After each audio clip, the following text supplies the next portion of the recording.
sebenarnya kegiatan ini untuk pemerintah Kota Makassar? Hidup itu adalah kesempatan. Alright. Kesempatan yang paling terbaik adalah silaturahmi. Kita bisa share and care. Dua kata yang Share and hari ini care. dibutuhkan oleh seluruh manusia. Semansa Makassar sudah bikin apa untuk Kota Makassar? Memiliki SDM yang luar biasa. Di semua lini ada Semansa.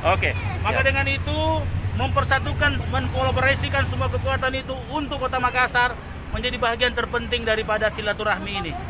Dan insya Allah walaupun sekarang kontribusi Semansa luar biasa, tetapi masih dituntut kontribusi yang lebih baik lagi ke depan. Setahun 2 tahun ke depan apa yang mungkin perlu dilakukan oleh Semansa?